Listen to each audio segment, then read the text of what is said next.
चलो સૌપ્રથમ આપણે પહેલા હેડને કોમ કરી દેવાના છે. ત્યારબાદ હવે આપણે એક હેરસ્ટાઈલ કરવાની છે મેસી લુકમાં, એટલે આપણે એને ક્રિમ્પિંગ કરવાના છે. ક્રિમ્પિંગ કઈ રીતના કરવું એ તમને અહીંયા શીખવવામાં આવશે.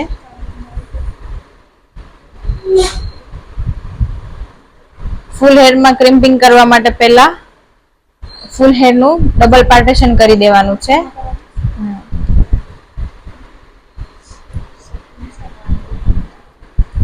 ડબલ પાર્ટેશન કર્યા બાદ હવે એને સરખી રીતે પહેલા કોમ કરી લેવાનું છે.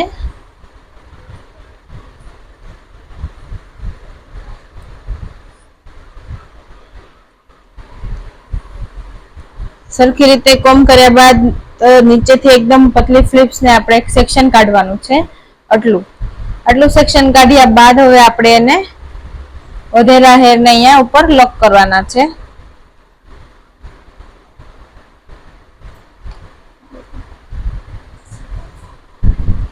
ક્રિમ્પિંગને આપણે અંદર એકદમ સ્કાલ્પને ટચ કરવા નથી દેવાનું.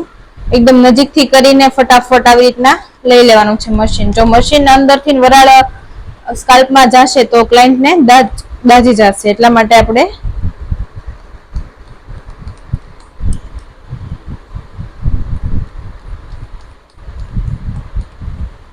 ક્રિમ્પિંગ હંમેશા સ્ટ્રેટમાં જ રાખવાનું છે.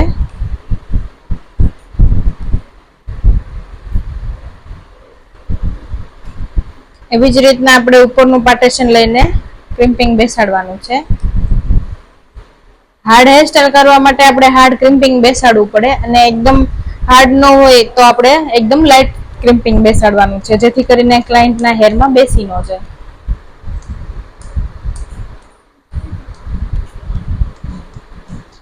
એકદમ સ્ટ્રેટ રીતે ક્રિમ્પિંગ રાખીને આપણે એને ક્રિમ્પિંગ કરવાનું છે હેરમાં.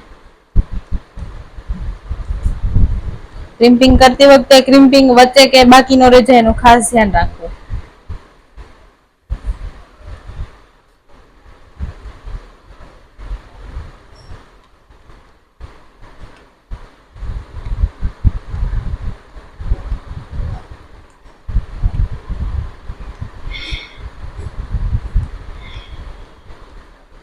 એકદમ સ્ટ્રેટ રીતે આપણે ક્રિમ્પિંગ કરવાનું છે હેરમાં.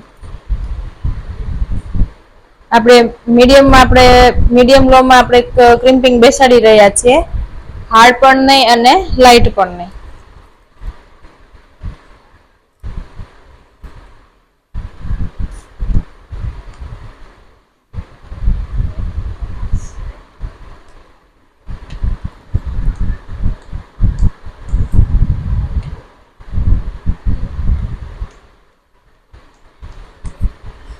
ક્રિમ્પિંગ એકદમ સ્ટ્રેટમાં અને વચ્ચેથી કે બાકી ન રહે એવી રીતના કરવાનું છે.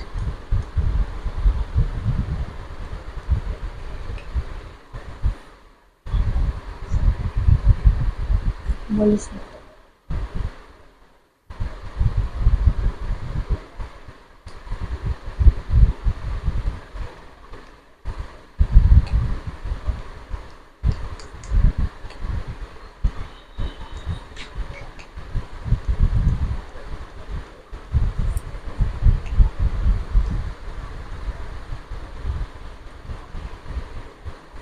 ક્રિમ્પિંગને તમારે રૂટમાંથી લેવું હોય તો એકદમ ઝડપથી ત્યાંથી મશીનને હટાવી દેવાનું છે.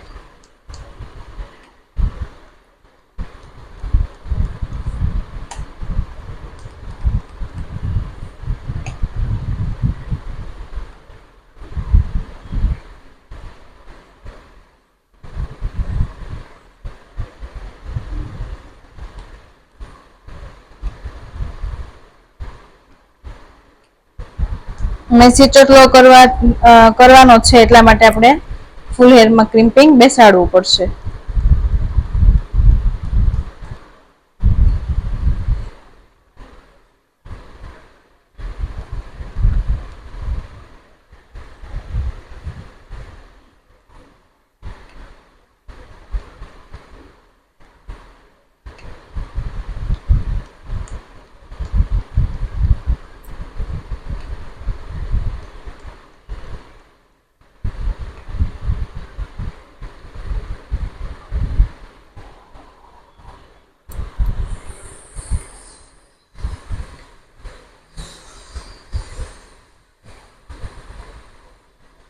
જેમ જેમ ઉપર પાર્ટેશન આવતા જાય એવી રીતના આપણે એકદમ નાના પાર્ટેશન કરતું જવાનું છે.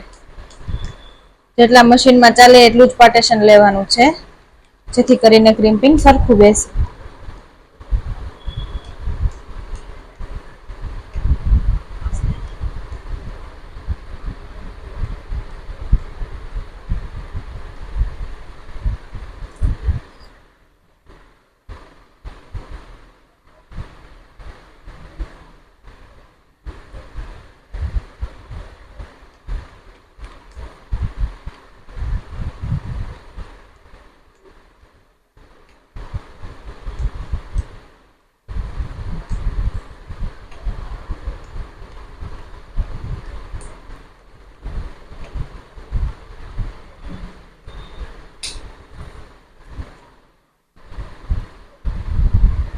તમે જોઈ રહ્યા છો એમ આપણે અહીંયા ક્રિમ્પિંગ લાઈટ લાઈટ બેસતું ગયું છે.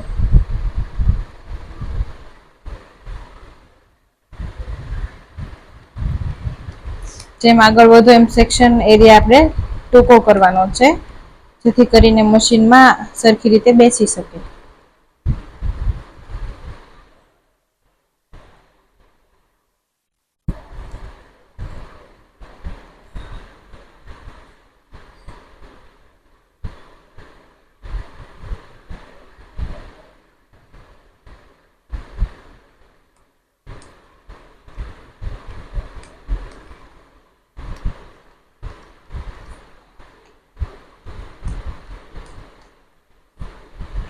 સેમ જ આવી જ રીતે આપણે ફૂલ હેરમાં ક્રિમ્પિંગ કરતું રહેવાનું છે.